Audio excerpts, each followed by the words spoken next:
All right then, guys, welcome back. We have a real fun game, but now I'm joined with the one and only Ross Gilbert. How excited are we, Ross, now in this day two? I'm very excited. I got to do an intro, and that was fun. And I got to have a good chat with a lovely Sarah a minute ago, talking about side events, and that was fun.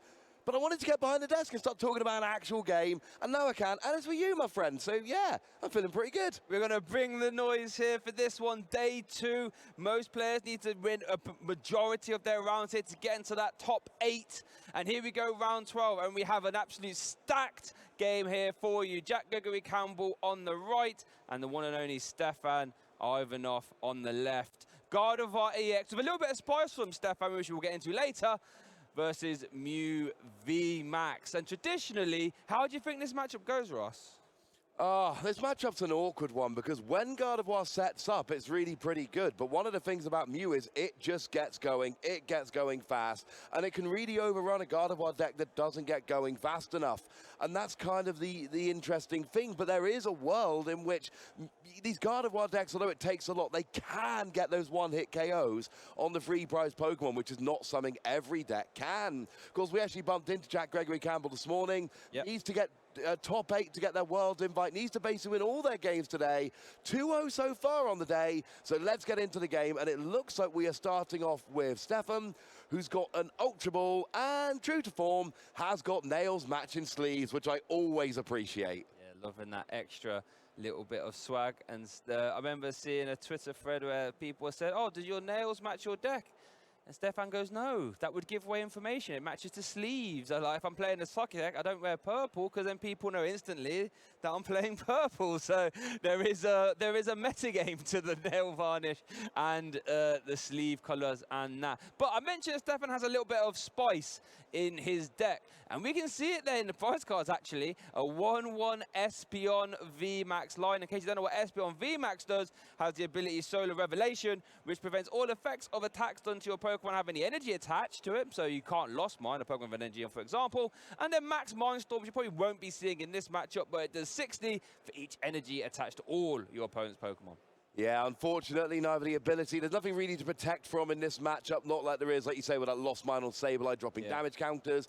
The attack isn't going to do much against a deck that does not really play much energy at all. So, honestly, this is the kind of matchup where you really want to see it in the prizes. It's not going to be that useful. What Stefan does want to see is multiple routes turn 1. That is what you really want to have. We've already got one in the active. We've got one being grabbed off of that Ultra Ball. And this is a decent start. For Stefan, the problem you're going to have is early and often KOs. Now, Jack is not playing the fusion list, which is good for Stefan here. Yes. It means that Jack cannot really get a turn 1 KO. It's going to be turn 2.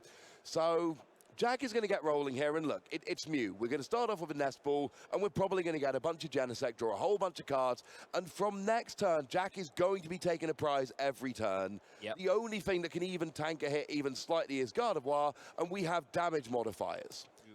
For Stefan, it is all about getting set up nice and early. So we do see that first Genesect. Oh. And there we see the one copy of Arven there from Jack. You know what, Ross? I am such an Arven fan. I think it's an amazing card. It's a supporter card that lets you grab one tool from your deck and an item. And there we actually get to see the Cleansing Glove, which is an addition that the Mew VMAX decks have started to run. Basically, it makes the Pokemon it's attached to do an extra 30 to Psychic types. Well, this is really good for is hitting into Gardevoir EXs, because remember, Choice Belt doesn't work against EXs, only Vs. So Cleansing Gloves letting you get that extra 30 into Gardevoir EXs. Yeah, and when you combine that with the Power Tablets, Mew can actually, you can go silly and get a one-hit kill on a Gardevoir EX. It takes a lot, but it does actually bring it into the realms of possibility, which I like very much indeed. And look, I said it was going to happen. Here we go. Jack's got the free Genesect. We've got the Mew with the energy and the Cleansing Gloves. We've got that that Forest Seal Stone there, which is going to allow Jack to search for any card he likes. But I wouldn't expect to see it this turn 1 because, honestly, Jack's got everything he needs. We've seen an Ultra Ball coming down here. That's going to go and grab. I mean, there's already 3 Genesect out. So, yeah, there is your second Mew. And from here, you can just draw with Genesect, fill up your bench. And that's wonderful. If you can get a turn 1 like this, where you have your energy, you get all your Pokemon, and you don't have to use that V-Star power, that is huge. Especially when you're looking down at Stefan's side of the board. No energies in the discard pile, only 2 rolls. It wasn't the most explosive turn ones by any means, so that gives you license to try and go as wide as possible to set up a massive advantage as soon as possible there for Jack. Everything's looking really well for him so far. Has a path to the peak, obviously no real reason to use it this turn. So probably just going to hold on to it. Probably pays, well, I say pays retreat as a free retreat card. So we'll retreat onto the bench, preserving the energy and tool card in case of any shenanigans, and then passes it over. Yeah, and that's a really, really good habit to get into. Even, no matter what your opponent's deck is, if you've got a Mew with an energy and a tool and a Mew with nothing, just free retreat and put the other one active. Joe and I were casting a game not too long ago where we saw, I think it was EUIC, I think it was actually last year in Germany, where a Mew was active with the energy, and the chance of a KO was very slim. And it happened. But the player could have just retreated to a fresh Mew. It is a great habit to always get in. Don't think about your opponent's deck. Just do it anyway. I can remember that exact situation. It was Cairo and Kababe. It was day 2, and played against Arc Bees. It was a Mew V, a very similar situation to this. Imagine Jack didn't retreat, and then the Arceus player got the turn 1 single strike mustard into Beedrill, persisting for a KO, and it got him straight back into the game. So you're right, it's a good habit. How do you remember that better than me when I casted the game? That's very bad on my part. Now, Stefan actually here just got a rare candy into a Gardevoir very early. I saw him search out the Gardevoir, so we kind of figured he had the rare candy. We've then got that Professor's Research Juniper into a fresh hand of 7 cards. And this is weird, because on the one hand, turn 2 Gardevoir EX, awesome. On the other hand, there is really not much of a board. They haven't even got a Curlier out yet. There's no energy in the discard pile yet either, so I think we might be seeing a, do we see a teleportation burst here? Do we see a manual attachment to the benched Guardi EX? We see attach. Well, yeah, there's no way to discard cards energy there either. Wow. So the rare turn 2 Gardevoir, but no energy in the discard pile. So back over to Jack, and this is where Jack can start to get in the driver's seat here. If you take a KO plus path to the peak, can really start to apply some pressure. Stefan did have to get rid of his Temple of Sinnoh as well, which is 1 defense against Mew VMAX decks. And right now, Jack has the opportunity to sort of springboard and gain some momentum here. Yeah, Jack is in the driver's seat here. And you mentioned those shenanigans. There was a world where Stefan actually got free energy on that Gardevoir and could have hit 194 a KO turn 2. Very unlikely. But like we say, you want to protect against it. Now, we see here with Jack, oh, I love this. It's an escape rope. It's forcing the Gardevoir EX into the active.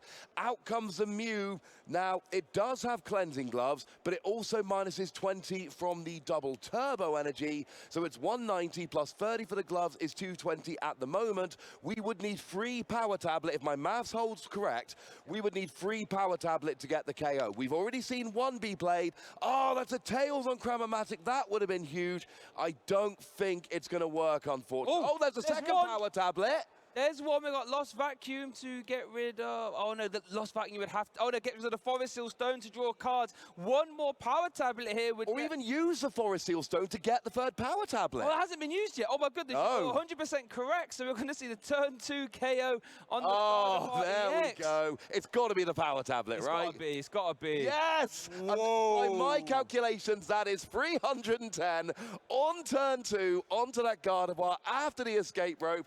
We've got 120 extra damage to go with the 190, given that it's minus 20 from double turbo. That is exactly what's needed, and that is a huge KO. And there's a concession. Stefan Ivanov currently 1 game down. Jack Gregory Campbell Ross. There's an emergency here in this hall. Jack's deck is on fire right now. Someone call the fire brigade. Oh my goodness, what a quick, fast game that was. Wow, I'm stunned. And here's the thing, right? We talk about this all the time. A lot of players make day 2 at a 6-2-1 record. 19 match points, that is the minimum. That is the cutoff for getting into day 2. We don't expect, and this sounds mean, we don't expect 6-2-1s to make it into top 8. Because there's so many players in top 2, and there are a lot of players who basically start at 6-2-1, and they have a harder route. That is a fact. They have to win more games. Not only do they have to win more games, we can see some achievements there from Jack, which are awesome, but not only do you have to win more games, you have to win more games bearing in mind you didn't have such a good day 1. We don't expect 6-2-1s to make day 2 very often. Jack is trying to buck the trend, and actually, speaking of achievements, look at that. Wowza. Look at that. Back-to-back NAIC champion, the biggest event of the year. and Stefan turns up and just won it in a row. Got finalist OCIC, champion Bochum, and finalist there at Liverpool as well. So if anyone could get back into this game, Stefan Ivanov is high up on that list. Just prize one Guardi EX and a rare candy, making that turn 2 rare candy Gardevoir play infinitely harder. But yeah, wow, and I'm just stunned. Jack is doing so well here. Let's see how this second game pans out. Well, we're thinking he probably needs 4 wins at least to get into top 8, starting at 6-2-1. Well, he's already got 2. He's already got 2. If he can win 1 more game here, then that is going to put him on a 3-0 record for the day. He will still need at least 1 more win. Yep. And like we say, it is genuinely just harder to make top 8 from a 19 match points on day 1. But Jack is having a great start here. But like we said, Stefan, back-to-back international championships, another finalist. We are talking about one of the very, very best players in the world. And hey, there's a Mew in the active. That's a good starter, right? Yeah, so Mew with that mysterious tail ability, letting you look at the top 6 cards of your deck and take any item. That will hopefully let Stefan get more Pokemon into play via Level Ball, Battle VIP Pass, anything like this, just to try and avoid that early game limited use of Pokemon. And we get to see the first deck search there for Stefan. While Stefan does this, let's see what Jack has prized. 1 Roxanne, 1 Lost City, Genesect, and 2 Crams, actually. So not the worst prize, actually. I think all things considered, we'll take that. No, that's not too bad at all. And that's the thing to remember, right? That game 1, that was not what Stefan wanted.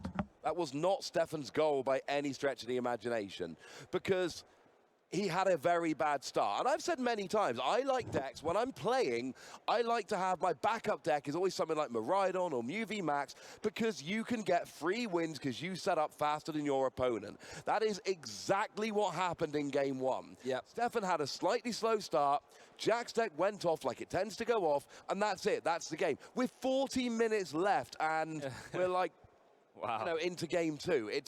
That is why these decks can win so much. But Stefan didn't get going game 1. No. It's going to be different if he does in game 2. Yeah, I think if you're going to pick any deck to sort of have a suboptimal start, Mew VMAX is on that list you really don't want to do it against. Because sure, you know, if you dead draw versus Lost Box, they still have to get cards in the Lost Zone. They still have to, you know, get Sableye or activate Mirage Gates. Mew VMAX is going to easily draw 10 plus cards a turn. All it needs is a Mew VMAX, a DTE, and some combination of power tablets potentially. Not the hardest thing in the world for a Mew VMAX to do, deck to do, I should say. So yeah, Jack capitalising on the slow start there. Stefan started this time looking much better there. Yeah, and we did see a level ball grabbed off of the Mew. Stefan is deciding whether to play it, chooses not to play it yet. Of course, level ball will go and grab that Curlier turn 2, and so that is a very good reason to keep it in your hand, save it for next turn, go and get that Curlier. We do, however, see a Fog Crystal here for another Routes, and already this is a very, very, very different game to what we saw, you know, turn 1 from Stefan last game. We've got treble Routes out, we've got the Mew in the active, which is a much better starter, and this is the ideal. Starting Routes is fine, but starting Mew and getting a bunch of Routes on the bench, that's the dream. Especially when you're playing against DTE Mew, where you know there's going to be no turn 1 offensive pressure, meaning you will get guaranteed at least 2 Mysterious Tail uses. You use 1 this turn and 1 next turn as well. And that looks like a pass over from Stefan over to Jack, and let's see what he can manage. He's shaking his head. That hand, oh, he doesn't look very happy. Looks like we've seen a deck search. Oh, he's got a VIP battle pass at the very least, so it can't be that bad. No, if you can battle VIP pass for 2 Genesect turn 1, it's never going to be that bad. But one thing to remember, Genesect, a lot of people think of it as draw till 6, but it's not. It's draw until you've got cards in hand equal to the number of Fusion Strike Pokemon in play, which by the time you get a couple turns in will be 6. Yep. But in an early game situation like this, if you go and search 2 Genesect, you're actually drawing until you've got 3 cards in hand. But if you've got a bunch of cards in hand you can't thin out, oh, I think he's got an Arven turn 1 as well. 2 games, he's only playing 1 in the deck. Yeah, I love Arven. Honestly, it's a card that I expect we'll see a lot more play moving forward, especially considering the Pokemon tool card will change, meaning you cannot search tools off trainer search, as to specifically say tool cards. Arven lets you do that, so it grabs you Forest Stone, grabs you the Cleansing Gloves, which we've seen get used, grabs you Choice Belt, and an item card, so it grabs you the VIP Battle Pass. But honestly, it's a fantastic inclusion, in my opinion. Yeah, I think Jack's turn 1's going pretty well, honestly. Wow, yeah, he starts. Like if I had to rate it, I'd give this like a solid 8 out of 10. Yeah. He's got his full bench, he's had double battle VIP pass. If he gets an he's even got the Cleansing Gloves. Honestly, if he gets an energy and attached to the Sky Seal Stone, Forest Seal Stone, that's perfect. Like, that's literally the best possible start. Wow, this is very similar to the last turn one, wasn't it? Okay. I think we've had a 10 out of 10 turn one from Jack here. He's got the energy, he's got the tool, he's got the Forest Seal Stone, he's got his perfect bench that he selected. He didn't draw into these cards, he picked these cards. We talk a lot about, you know, do you go 4 Genesect, 2 Mew, or 3 of each? He's clearly gone 3 of each. He's got a Mew in the active just in case of, as you phrased it, shenanigans. That is, I mean, honestly, probably the perfect start for Jack. Yeah, like I called for the fire team earlier, but they haven't put out Jack's deck yet. It's still drawing extremely hot, but let's see if Stefan can calm him down a little bit. Over to Stefan's turn 2, has a multitude of vaults in play, so hopefully we'll see some curlers, we might even see some rare candy, maybe start seeing attack potentially. We start off a turn with a fog crystal, grabbing a psych energy, which I imagine will get discarded via a curler's refinement, and start rolling. Yeah, absolutely agree with that one. So we do have that Zacian, which can put on some early offensive pressure, and we do see another one of those lovely tools. They're pretty popular. Now we see a Professor's Research that does get an energy in the discard pile. Could we see Candy, Gardevoir? It's unlikely with one of each prize, but you never know. No, we do know it's a no. But there is a Temple of Sinnoh that could stop Jack attacking next turn. Yeah, Temple of Sinnoh, in case you don't know, makes all special energies count as 1 colorless, meaning that a double turbo energy will only count for 1 colorless while that stadium is in play. That makes it really awkward for Mew decks to attack. Now, granted, Jack does play 4 Path to the Peak, but then if you're having to put a Path to the Peak down when you don't want to so you can attack, you might not have, you know, the necessary like Lost Vacuum to get out of it. Can make life awkward. So, we did see the Temple get discarded very early in the last game, so maybe Stefan can use it here as a little bit of defense. And that is important to note. We've seen Mew on stream a lot this weekend, and we've seen players put down their own Path to the Peak and then end up paying for it because it turns off your Genesect as much as it turns off everything else. Now, Stefan is having a bit of a discussion with himself here. He's kind of think, right, what do I need to do? Now, we're using those markers to show the abilities have been used, so that means Mew's going to grab, hopefully, an item card. There we go. We've got that level ball immediately used. I think it's safe to assume it's going to be for a Curlier. Oh, there we go.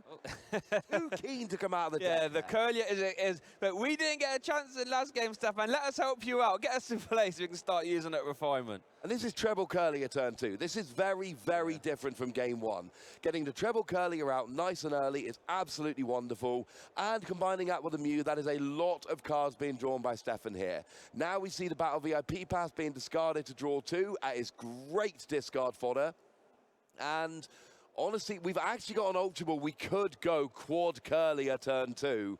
That could actually be a thing that's happening here. That is a lot of cards being drawn. So, yeah, I'm loving this. I don't think now we're eyeing it up. I don't think we've got a rare candy here. I don't think there's one in hand. No, I don't think there's a rare candy. See a research getting discarded. That's the good thing when you get so many of these refinement Curlier out. You're already seeing 6 cards a turn already.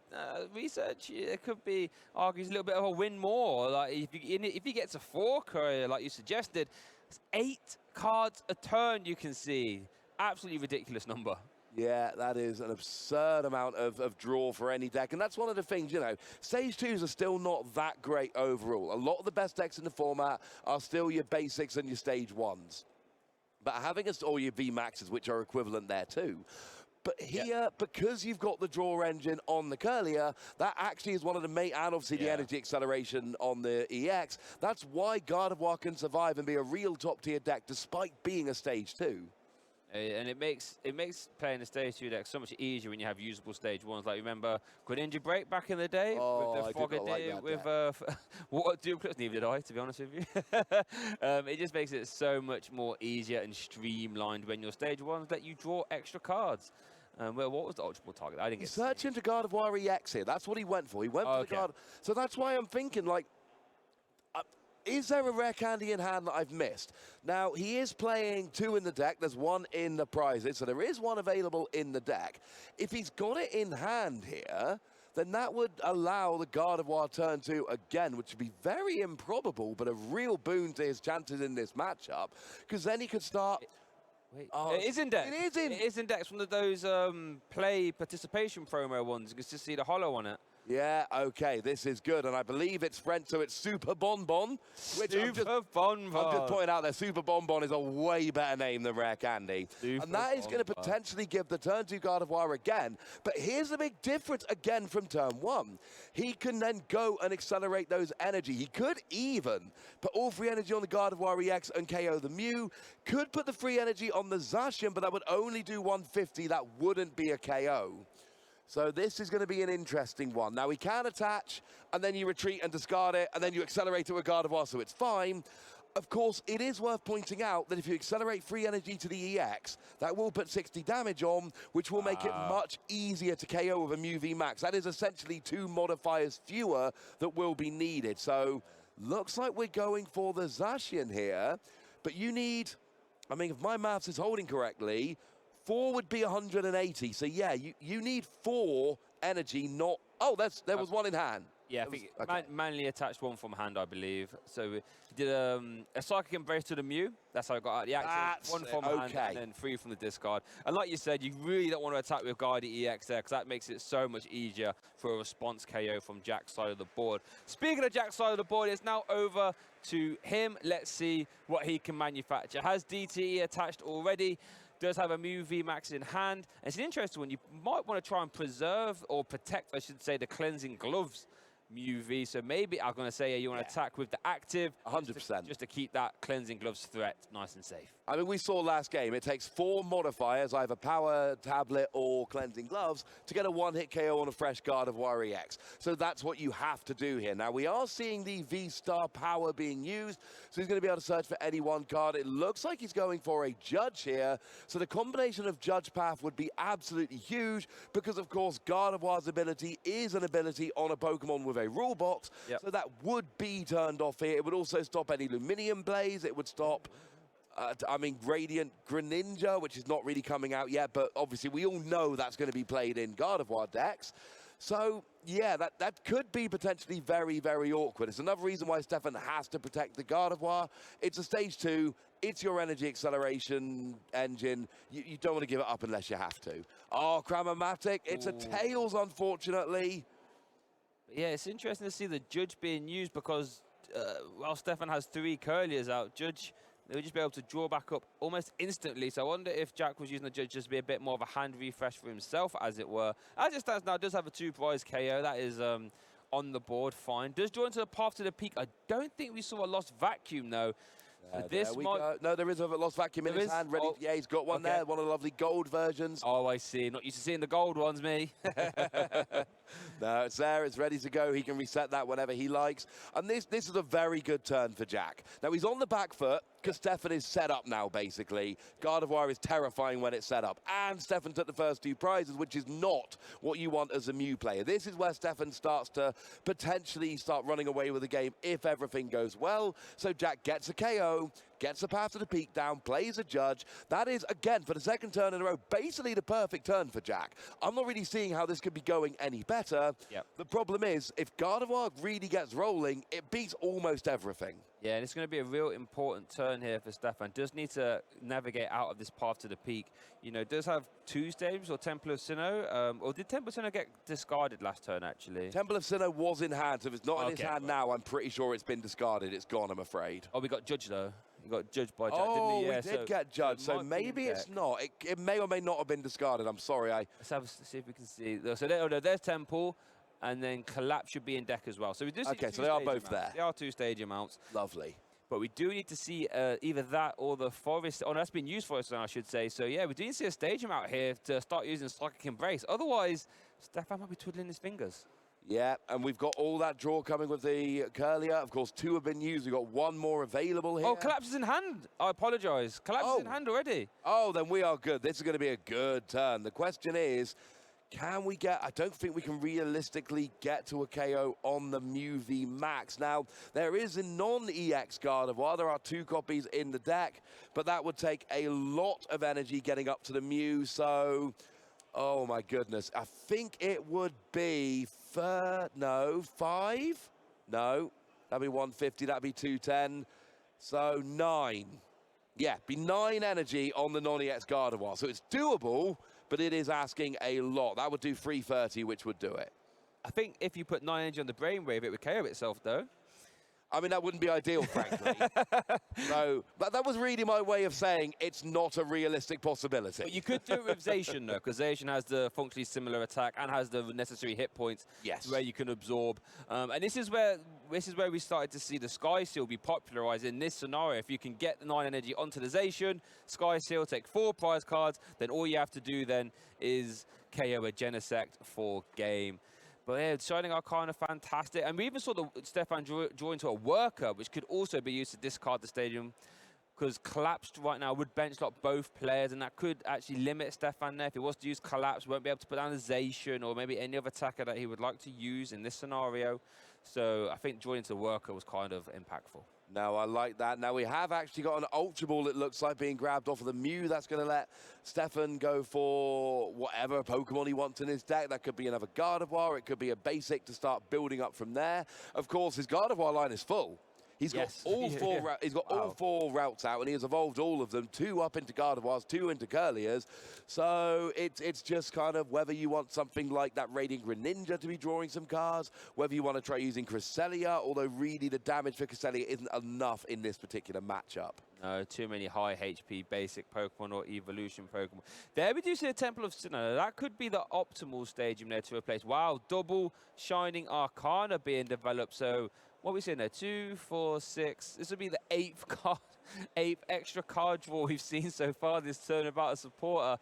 And that's why judging and gets an energy attachment as well. For those that may have forgotten, that Gardevoir, it lets you basically, it's very much like Zacian V, the metal one. It lets you draw 2 cards, and then any basic energy you can attach if you so wish. So at worst, it's a draw 2. But actually, you can also use it to accelerate energy like we saw there. You called it with a Temple of Sinnoh. That goes down. Now, all of a sudden, those double turbo energy are just single colorless energies, which is not an ideal scenario. And this game, we saw game 1 go great for Jack. Stefan seems to be having a much, much better time here. Yeah, and this seems to be how Gardevoir can go. If Gardevoir can get into the game, having multiple Curliers, Gardevoir, or Guardi EX out, you have so much control over the game. When you say, I can draw like up to 8 cards a turn without playing a supporter. I can attach as many energy as I like, as long as it's in the discard pile. And I can attack with 1 prizes if I so choose. The control you have over the game is really strong. And there we see a Luminia. Luminia signed for a boss's orders. That nice Cyrus full art artwork. I wonder what the boss's orders target is. It could be the Mew with the cleansing gloves and the energy. That's going to be pretty disruptive. Yeah, that would be the one I would have been going for here. You can kind of assume there's only going to be 1 cleansing gloves. More than 1 is incredibly unusual. So that's going to help get a KO on Gardevoir and his other psychic Pokemon. Plus, you get rid of an energy off the board as well here, which could... no, it's actually not going to make a difference because there's already an energy on the last Pokemon you need to KO. But regardless, it's definitely the more attractive target here. It also makes it difficult for Jack to switch between Mew V Maxes if he wants to be doing that in future turns, because we know generally they have to switch in and out in order to attack. So this is a nice little disruptive play, and of course, it's a 2-prize Pokemon Stefan can get. You don't need 9 energy on a Gardevoir to KO a Mew. It is quite a lot simpler. 100% simpler. And one thing I really like about this turn is 4, just for the record. And I think you can get to it with Brainwave as well, I believe, right? Which is what we're going to see. Yeah, it's Brainwave with 4 energy. Brainwave with 4 energy. That's 120 plus the 60 base is 180, which is what we see from the Mew. So yes, I believe 4 energy is what you need to get a KO on a Mew with its 180 HP. Yep. So yeah, and this is like doing it with a 1-prize Pokemon as well, Ross. A 1-prize Pokemon, you kind of have to deal with. There's a 4th, okay. Yep. And I love this. It is a stage 2, and seeing a stage 2 get KO'd kind of hurts, but a 1-prize Pokemon taking 2 prizes, you go up by 2 prizes and really kind of force your opponent to have to KO that Gardevoir. And from here, Stefan can basically win the game with a boss's orders. Unfortunately, only plays 1 and a Palpad, so would need to Palpad the boss's orders back in in order to use boss's orders again, which is going to be a tough ask. Oh, we did see it get powered in already. You can just see it on the top of the discard pile there. Oh, you are correct. Yeah. I was too busy thinking about the number of energy. Okay, so it's really simple. Stefan's got a lot of draw next turn, and if he draws boss, that's game. Yeah, pretty much, and you are 100% correct. Stefan has a ton of draw options. So let's see what Jack can do here. Has a multitude of questions that need to be answered. First of all, Tempest needs to be replaced in an ideal world. Otherwise, you can't attack unless you attach another DTE. We just have the Lost Vacuum in hand, actually. We'd like to try and get a hand disrupt in as well, maybe. Here we see a Cram getting rid of the, I was going to say the Lost Vacuum. That's... He's got Lost City in hand. Oh, this is true. Yeah, you are correct, actually. And Lost City is interesting, because I would actually Lost City the Gardevoir, removing it from play, because Stefan does play one copy of Clara. So wouldn't be able to Clara for it back. It looks like Clara has replaced Miriam. We do see a heads on Cramomatic here, Shay, so we're going to be able to get whatever we want here. And I think he's instead, and is it going to be Path to the Peak? I would want to go Path to the Peak here. Yeah. As far as I'm concerned, it's better than Lost Vacuum. It's better than Lost City. Yeah. Because not only does it get rid of that Temple of Sinnoh, it turns off Gardevoir. So at the moment, Stefan just needs boss's orders for game, but that stadium coming down, that Path to the Peak coming down, would mean Stefan would need boss's orders and a way to turn back on Gardevoir, because as it stands at the moment, okay, it's awkward. So we need 2 energy on the Gardevoir. You can attach for turn. If you hit an energy off of Gardevoir, non-EX's ability, that would actually get you the 4 energy under a Path to the Peak lock. Oh, yeah. But that's 1 energy from the top 2 cards of your deck. That is far from guaranteed. Especially when a lot of them will be in the discard pile at that point as well. Yes. So, but you are correct. There would be an avenue. There is a line, whether it's not this the most likely line, could be up for debate there. There we see a boss's orders into Luminion. Okay. I guess I don't mind that actually, because when you leave the energies attached, go down to 2 cards. I guess Jack might think, Stefan might play in Collapse Stadium, so that Luminion could get discarded. Let me take these 2 prize cards now. Here we see the Path to the Peak. That's absolutely huge. And we see a KO. But the thing is, Stefan's got the energy. Now, we would need 1 more energy on... No, does he even need 1 more energy to... Yes. So Genesis has got 190, not 180. So you would need an extra energy on the Gardevoir to get the KO here. But that could be manually attached. It could be gotten from either of the Gardevoir's abilities. You now get 2 shots at it. So if a boss's orders could come out, we've got a worker, but not a boss's orders. So now... It's the non-EX abilities. You've got the Curlier, you've got the 2 Gardevoir, and now it's just down to, Worker can get rid of the Path, but the problem is you need boss's orders this turn. It's not there yet. There is a Cresselia, but it's not quite enough. There's a Fog Crystal. Still got a few cards there in deck. Still got quite a few still have what? So 1 more Curlier, 1 more Shining Arcana. I like the promotion into the Gardevoir there, so you can pay retreat if needed. Get the energy, extra energy in the discard pile. So we've got another couple of times to dig through the deck. Wow, discarding the damaged one and all cards. Wait, didn't use the Shining Arcana on that one though. That was. Okay. Wait a second. Is that? That's enough energy. 2, 4, 6, 8, 10, 12. Does that not KO yourself? 2, 4, 6, 8, 10, 12, 1, 4. Hasn't Gardevoir got...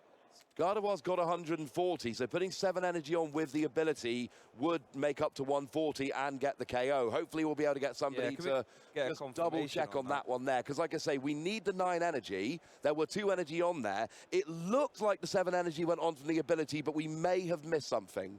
Yeah, we'll try and get a confirmation of that. Maybe we've just missed something now. I mean, Stefan is a fantastic high-tier player, but it looked like if 7 energy did get attached from Psychic Embrace, you can't actually do that because you can't knock out your own Pokemon with Psychic Embrace. Correct. So hopefully we'll get some confirmation of that. Let's just assume everything was on there was an energy in hand as well, though, so it may well have been that there was an energy played from hand. It's one of those endgame scenarios that happens very, very quickly. What I'm imagining was there was 2 energy on, 1 got attached from hand at the same time as 6 went on from the EX ability. Either way, I said 9 energy would do it. You did. We did say that was a little bit ridiculous and unlikely, but Stefan did manage to pull it off. 9 energy on the Gardevoir does put you at 330, which is enough to KO the Mew, and that puts us into a game 3 here. And you know, just a quick note for anybody watching. Do remember, some of these endgame scenarios are extremely fast. Yeah, it happens very quick. And we're trying to follow along here, and like I say, I think what that was the attachment from hand combined with the 6 and the ability all at the same time. And sometimes these things happen very, very fast. But either way, we are into a game 3, and we've basically seen both sides of this. We've seen Jack just get a faster start and run through Stefan's deck before it starts rolling, and we've seen Stefan get rolling and just do Gardevoir things. So, yeah, that was pretty impressive. Okay, yeah, and fantastic endgame scenarios, like you said, happen so fast. And whoa, looking at Stefan's prizes there, prize 3 energies and a Ralts and that SBR, like you said. And I think we've had confirmation. You were correct, Ross. It was at 1 hand attachment and then 6 from the discard, so you would not be KOing yourself there. Happy days. Everything's perfectly legal. As we go into this game 3 scenario, let's not forget Jack Gregory Campbell, if he gets the top 8 at this event, does secure his world's invite here and now, and will most likely have to win this game and the next one to get that top 8. So Jack really needs this win. Yeah, but he started off a Battle VIP pass. We have got free Genesect on the bench, which was absolutely fantastic. We're going to be trying to see another couple of Mew come down here as well. We've seen both games so far. Jack wants to go for the free Genesect and the free Mew, but trying to make sure that he's balancing those attackers, and the draw option. Actually attaches 2 Forest Seal Stone and immediately lost Vacuums 1, because with only 4 Pokemon out, you're only drawing till you got 4 cards in hand. So here it is just about filling your hand and trying to get extra Pokemon. Now we do see an energy attachment, we see a tool attachment, and it doesn't look like Jack's actually been able to get those last 2 basic Pokemon. Did draw a Judge, but cannot play a supporter turn 1. Yeah, and this is what I call when you're in the trenches with Mew VMAX, where you start a Fusion Strike system in for 1 and 2 and just hoping and praying that you get good cards. Over to Stefan, though, does have a level ball. He's got 15 minutes on this game, so hopefully that has enough time. I imagine it would be. So let's see what Stefan does. Going to do a little prize check here. Like we said, free energy being in the prize, a Psychic, a Fog Crystal, I should say, and a Roll. It's not the best prize card for us. Not ideal. I mean, the free energy always makes me sad. Whenever you see multiples, it's a little bit sad. Have you looked at Jack's prizes, though, Shay? Oh, my goodness, yeah. I have now two Mew VMAX. Just get confirmation. I imagine he plays free. Let's just have a look at that. Does play free Mew VMAX, so there is still one in the deck. If you prize all your Mew VMAX, you lose. Yeah. Because you don't really have a viable attacker. You haven't got an attack, yeah, so... Wow, you know, traditionally prizes are taken bottom to top, so maybe Jack will be able to grab one at some point, but you are 100% correct. That means you won't be able to draw into it, most likely, which means you're going to have to start playing Ultra Balls, just making it a little bit harder. So Stefan there does get down the Mysterious Tail Mew, that nice artwork there from Crown Zenith, I believe. Yep. And then, was that a Luminion? Did Luminion get benched as well? Oh, no, there's Luminion, sorry, for the research. There we go, yeah, just setting it up, trying to make sure. And we see this when players are searching their deck sometimes, trying to keep the game going along at a decent pace. You search the Luminion, but you also search the Professor's Research, because you're going to Luminion for the research and searching it out, then shuffling, then picking it up, then it's just, it takes too long. We don't like that. That's boring. We do see the Temple of Sinnoh coming down, because otherwise it's going to be discarded by the Professor's Research, and then Stefan's going to get a new hand of 7 here. And like we've seen in previous games, it's all about just building up those routes on the bench. Exactly that. What you want to do is get as many vaults in play, activate that Mysterious Tail. Hopefully, in our ideal world, this could find a Battle VIP pass, and then Stefan can start to roll. Because we know if Gardevoir can get as many Gardevars out as possible, that's when it gets that scary scenario. Unless it there we see, nice and there easy. We go. I mean, 7 does play the full 4 Battle VIP pass. So if you're starting off with a hand of 7 cards, yes, then you're discarding that hand of 7 and drawing a new hand of 7 with Professor's Research. Yep. And then you're looking at the top 6 cards of your deck with Mew. You would like to think somewhere in those 20 cards there would be a Battle VIP pass that you could use to go and get your basics. Yeah, that would be extremely unfortunate if you was to miss it under those scenarios like you just said. So Stefan off to the races, and Jack, you know, not having the greatest of starts, now has to navigate this Temple of Sinnoh if he wants to attack next turn.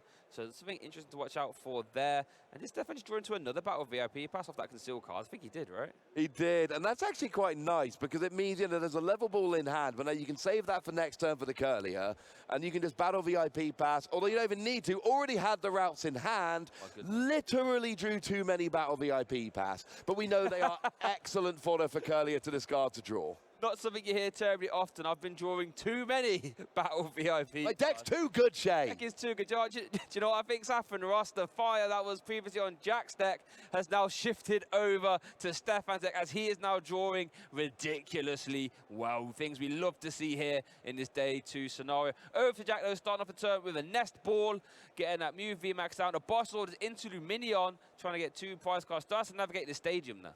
Yeah, absolutely. That Temple of Sinnoh is hurting. Draws into the only Mew VMAX in the deck.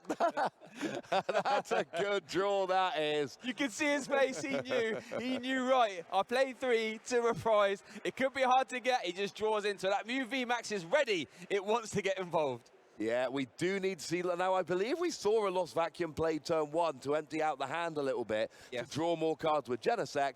That is going to be very, very interesting as we go through here. If Jack misses the... Oh, no, he's not missing it. He's literally already got Path to the Peak, and another Path to the Peak, and a Lost Vacuum. So he's got 3 outs in his hand. I think he's good. Yeah, both players' decks are like, right, in this game 3 scenario, we are firing off on all cylinders. We're going to make sure that both players can do exactly what they want to do when they want to do it. And there we see a Techno Blast for the KO, 2 prize cards being taken, and there we see one of those Mew VMAXs getting taken as well there, Ross. And I've got to give some props to Jack here, because one of the things he's done both games, he is going after that Luminion. There are not many easy 2 prizes in Stefan's deck, because Gardevoir has way too much HP. Stefan plays Collapse Stadium. Everybody knows that you've used Collapse Stadium to get rid of easy prizes. So the second that Luminion hits the field, Jack's like, yoink. 100%, and that's exactly, like you said, you have to capitalize on taking those easy prize cards, because once Gardevoir gets rolling, there are no easy prize cards, right? You're either taking 1 prize card on a Brainwave Gardevoir that can one-shot you, or you have to play 4 modifiers to get into a Gardevoir EX range for a KO. So you're 100% correct. Here we see a rare candy potentially into a Shining Arcana. Not something you see every day, but it's certainly an option. I mean, hey, it works. And that hand isn't the greatest, though, is it? The more I look about it, it doesn't seem much things to sort of do with this hand. And it's still draw now. Like, right now, it's draw to potentially accelerate energy. In future turns, it's potentially do extra damage and, you know, have a really good single prize attacker. I mean, yes, you generally want Curlier and you want a rare candy into the EX. That's what you want to do at this stage in the game. But sometimes what you do is going to be dictated by the cards you've got in your hand. Yes. So it looks like Stefan's going to play a level ball, try and, I imagine, grab a Curlier, try and draw into cards. Maybe finds a Gardevoir EX off, or a way to get a Gardevoir EX maybe off a Curlier. Or looks like maybe trying to take a Mana Feed, trying to thin the deck maybe. Maximum odds as possible. Try and get to that Gardevoir EX rare candy turn. You don't really want to research raid a rare candy if you have odds of getting an EX at some point. No, especially with only playing 2 rare candy in the deck. It's awkward because you've got to draw it with the stage 2 in order to get that evolution rolling. You do want to keep it, but we all know these decks, when you're playing these combo pieces and Professor's Research, sometimes you have to make the hard choices. So we do see the rare candy into that Gardevoir. It wasn't the best play, but it was the best play with the card Stefan had available at the moment. So that's why you kind of have to go down that route. So we are going to see a power pad here. It's going to get some supporter cards back. There's a Clara and Research, and actually Clara's important because that is a one-of in the deck. But I'm not seeing a good attacker for Stefan this turn. Yeah, well, I think he does have a Research, actually. So hopefully we'll be able to draw into something there, but you were 100% correct. If nothing gets drawn into here. But there's not going to be an EX because the only thing we've got on the bench is Curlier. So we're not going to, there's no chance of a rare candy EX coming out here. So I'm not seeing any way to get enough energy on the board. There's no Zacian there that can accelerate energy and attack. And honestly, after losing the Luminion, you cannot risk putting the Zacian down as another 2 prize liability. So I think this is going to be a turn where Stefan ends without really getting an attack and Jack goes up 3 prizes. Yeah, you're 100% correct. There's a rare candy, Forest Sealstone, and a Battle VIP Pass. Cannot take the Forest Sealstone due to that tool card rule change. takes the VIP battle pass. Might seem strange, but at least you can refine that away, making good use of it, even if it's not your first turn on the battle VIP pass. Stefan does have a Guardi EX in hand now, cannot put that in play. So let's see what happens. Refinement, draw 2. Energy, and was that a Roxanne, maybe? I'm not 100% sure. Some sort of full art supporter. I don't play full arts that often, Ross, so I can't really spot those really quick. I mean, we've definitely got the EX ready for next turn, which is good. And it looks like next turn, it's Professor's Research Juniper, and I think there might be a worker there as well. Either way, we've got... It's awkward, because it looks like Stefan is set up for a really good turn next turn. Yes. Gardevoir EX is in hand. We've got a couple of Curlier. We've got the Brainwave Gardevoir. We've got your, I think, Radiant Grid Ninjas on the board here as well. So I'm loving the setup for Stefan. My problem is I don't see any offensive pressure coming out this turn, which means that, and Jack is going to get a KO next turn. Yes. I mean, I suppose he could miss it, but it's very unlikely. Also worth noting, Jack has actually gone for the 4 Genesect route, unlike in the first 2 games. Yeah. Could make it a bit more awkward to switch between those Mew. I think we're going to be okay. But, yeah, if Jack can get an attack and go up by 3 prizes, and we do see it is now Jack's turn, this is going to be big. We see the VMAX, which got off the prizes. Yep. If we see an energy here, that's a guaranteed KO. And, yeah, I'm not loving the way things are going for Stefan. Now, He's got a switch cart in hand, right? So you just okay. That works too. That works too, gets you a KO. Is there any other cards Jack wants to play? Does have a Lost City? Probably want to preserve Path to the Peak at this point. The hand seems pretty good. Yeah. Weaves in a Judge. Okay, I don't mind that. Now, Stefan does have 2 refinements and 1 Shining Arcana available. So, you know, Judge might not stick as much. Maybe that's more of a hand refresh for Jack as well, maybe? My worry about Jack doing this here is that Jack had the answer to Path to the Peak. He had a way to get rid of that and turn back on his Genesect. There's no guarantee that's going to be the case after a Judge, and we could see that going, but we do see the energy, and there's a Crabomatic as well. So Jack doesn't actually need anything here. Jack can basically spend the rest of the game retreat, attack, retreat, attack, retreat, attack. There's nothing really Jack needs. He attacks, he goes down to 3 prizes, and the problem for Stefan here is he might just be too far behind. I mean, especially if we can see some cheeky boss's orders here. And look, I know that Stefan got a big Brainwave KO in Game 2, and it was lovely, and I really enjoyed seeing it. But there needs to be 9 energy, and I'm not seeing how 9 energy goes on that Gardevoir this turn. No, and a little bit of a heads-up play from Jack there. Option to go for the Max Miracle there, so won't need to play musical chairs with his Mew VMAXs if he wants to, Mew VMAX I should say, if he wants to attack again. So yeah, like you said, 9 energy needed for a big VMAX KO, whether it is on the Zacian, which they said is very dicey to use now, or via a Brainwave Gardevoir. And like we said, due to the 20 damage stipulation per energy attachment with Psychic Embrace, it can be quite difficult to get 9 energy onto a Shining Arcana Gardevoir. It really can be. And I'm looking at Stefan's board here, and I think we might be looking at a 2-hit KO on a Mew in a deck that only plays 1 boss's orders and is down by 3 prizes. If that's the way this goes, I am really, really liking Jack's chances. I am, however, having a look at the time here, because getting a KO on a Gardevoir is awkward, so Jack probably needs 3 turns to take 3 individual prizes. Not a huge deal, because we've got 4 minutes left, but just keep an eye on the clock. Jack needs to finish his next turn while time is there. This is very true, but there is one interesting wrinkle that I've just seen in Jack's deck that could help getting those prize cards a bit easier. He does play 1 copy of Echoing Horn, and currently the Luminion is still in the discard. Now, Stefan can play around this via Collapse Stadium and Fling the Bench, but if that doesn't happen, Jack has one way to leapfrog 2 prize cards without having to play 4 damage modifiers into an EX, which could really put him in the driver's seat here. So that's another thing I want you to keep an eye on. There's something. So I've won a bunch of games. I've played a bunch of stupid Rapid Strike decks online, and there is something so satisfying about KOing a Pokemon, Echoing Horn, boss, KO it again, Echoing Horn, boss, KO it again. Oh, now this is a spicy play here from Stefan, because I am worried about this play. This means that Jack can potentially win in 2 turns.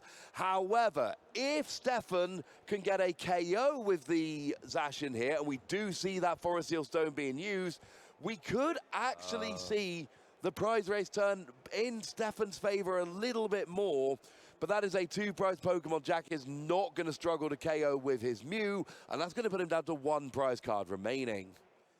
Yeah, this is very interesting. So if we see a Zacian KO, right, highly possible, that means Jack would have 1 bench spot left, and here we could see it potentially going punished for putting down 4. Genesect won't be able to Psychic Leap KO that Zacian there without leaving his only Mew V vulnerable. So got to keep tabs on that as well. So we do see the Forest Hill Stone find the worker. That discards Path to the Peak, which means Wallbox abilities are now online. So Jax, Genesect, and Gardevoir EX, if that comes into play. Roar the Sword is now available to be used as well. This is a very, very important turn here. Still have access to 1 refinement as well.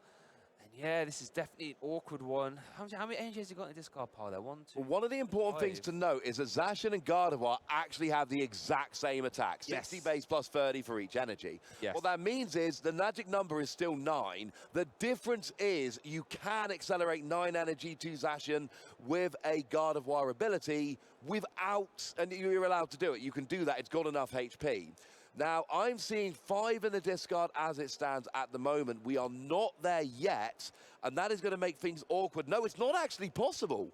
Stefan only plays 11 energy, and there's 3 in the prizes. So there's only 8 available left in the deck, so you can't put 9 energy on a Zacian for a 1-hit KO. It's literally not possible. Wow, that is a fantastic point, and 1's attached as well, so you have to sort of pay retreat there, and then, yeah, you're right. You can attach and pay retreat to get that in the discard, but you can't get 9 energy on a Zacian. It's not even possible. Right. So this next turn could be really important here, because like we saw in the Leon game earlier, time management being used. Looks like we are going to see some Shining Arcanas there. I mean, not Shining Arcanas, a Psychic Embrace. I'm going to interrupt you here, Shay, because I said about the clock, it wasn't an issue when we had 4 minutes. It's still not Jack's turn, and we're down to 40 seconds. That's what, yeah, exactly. Now, with that Zacian on the board, it does change things, but Jack needs a fast turn here. Jack, draw, announce attack, you're good. Just do it. Make Stefan draw the card. Maybe a boss's orders as well, if you can. Oh, here we go. We're going to see... Oh, I can't do this. It's going to be so quick. Cramomatic. That's a head. Oh, my goodness. Boss's orders on the Zacian. Boss's orders on the Zacian. Yeah, do it. You've got 15 seconds, Oh, my Jack. Lord.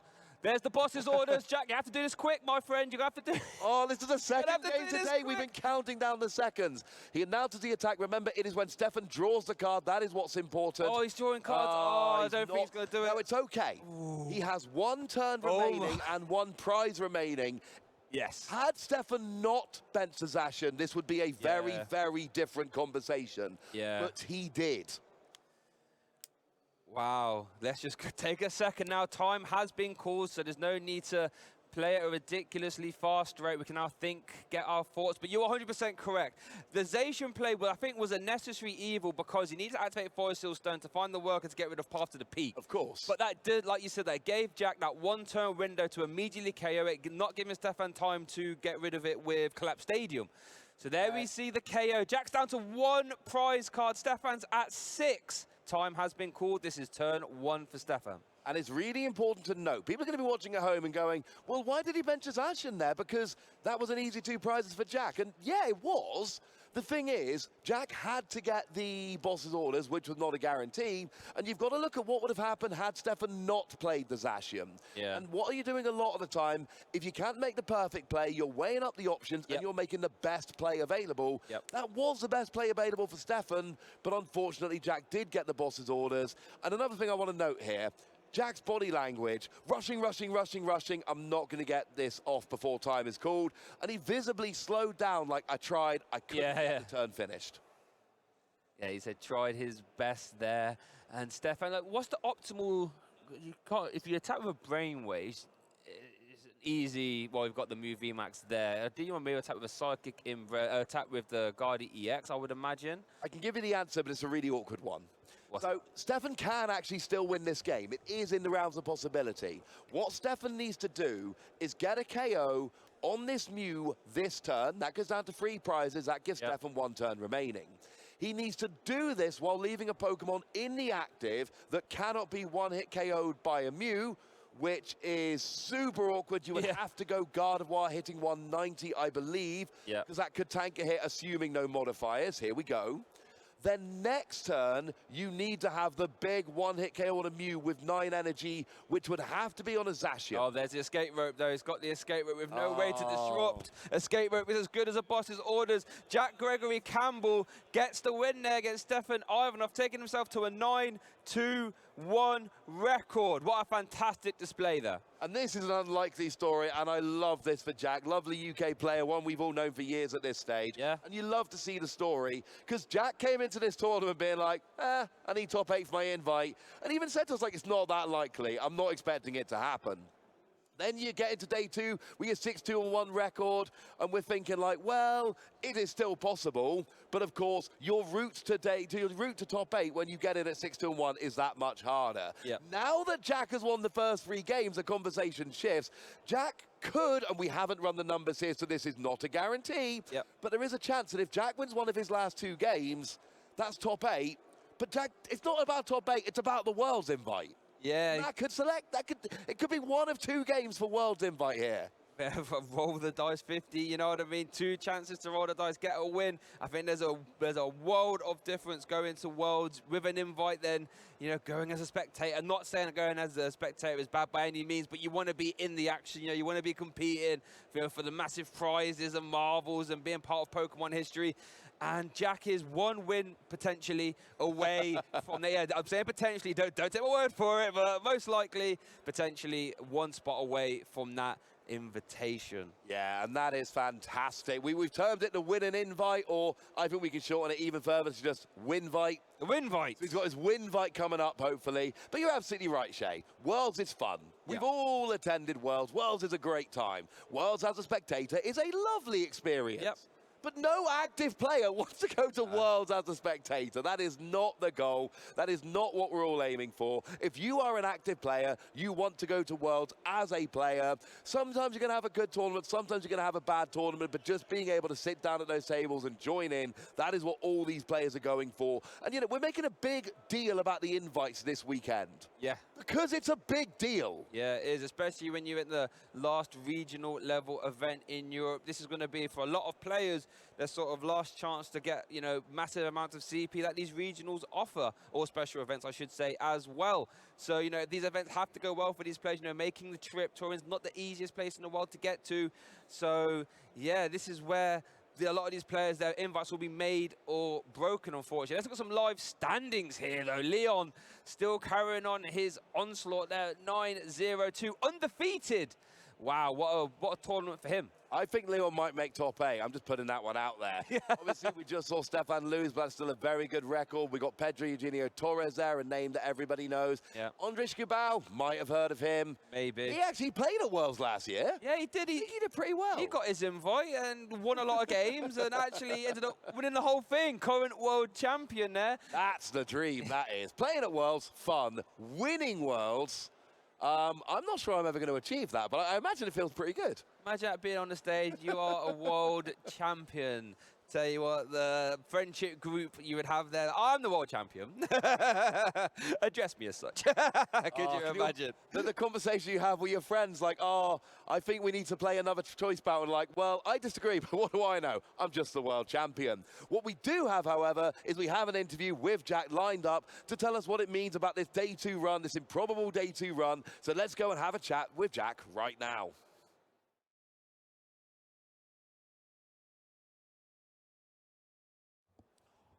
Most recent feature match, a second chance to speak to Jack yet again. Congratulations. How did you find that match? Yeah, it was a good match. Thankfully, he kind of bricked game 1, so I knew I could lose a game and pull it back for the game 3, but it was very close game 2 and 3, so yeah. Stefan, great player, obviously. So. Of course. You know, we've tried to have you, both of you on stream at some point yesterday because you were both sort of flying quite high at stages. But that first game helped to settle the nerves, I'm sure. Yeah, 100%. So, if there's anyone that you want to break, it's Stefan.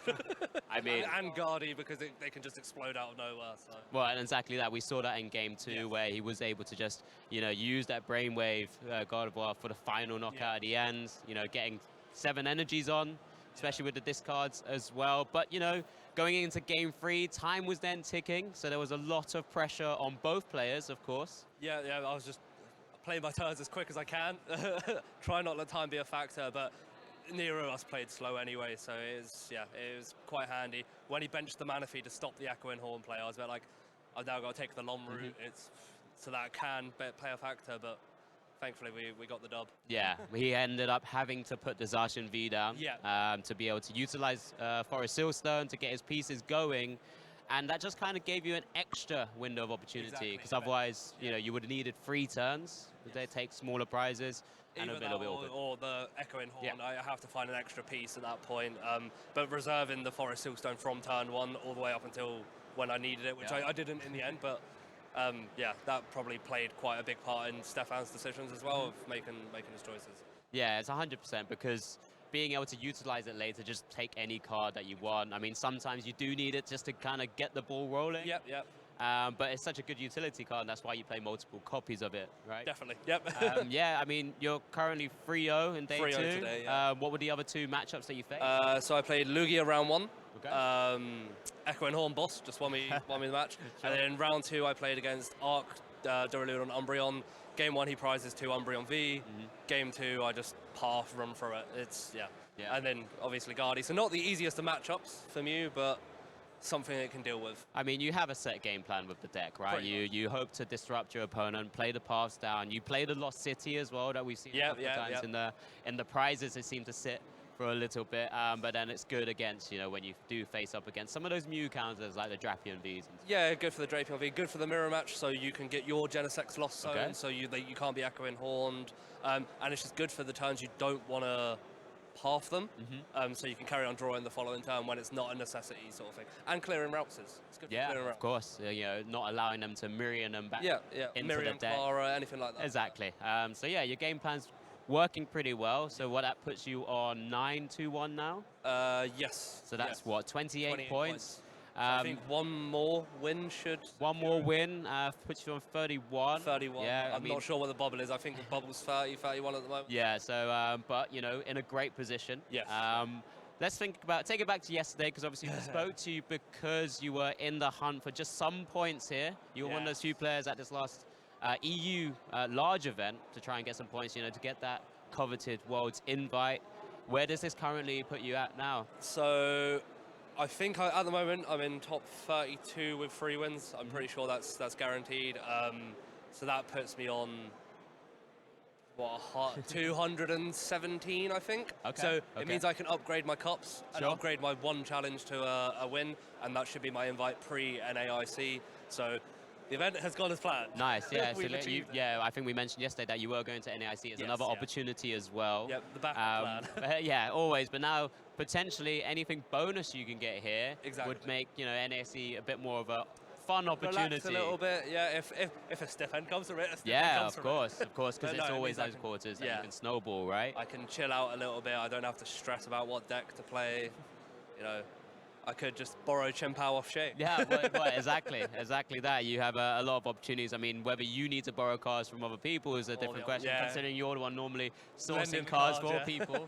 Yeah, exactly that. But no, congratulations yet again for your current 3-0 record. I wished you plenty of luck yesterday. You're still steamrolling through. Yep, the Dow luck continues. Yeah, we're here supporting you guys. We like seeing, particularly our stream players, continue to do well. So yeah, good luck. Hopefully you can claw those final few points as well. Maybe even make top 8. Gets me my invite. Yeah, if I get top 8. So. But yeah, and you know, thank you very much for your time. Get a chance to relax, get a drink. But yeah, thank you very much for sticking with us, hearing a little bit insight from Jack as well. Hopefully we'll be able to bring you some more exciting matches for the final 2 rounds of Swiss for day 2. But for now, we'll just go for a quick break, and we'll see you shortly. Thank you.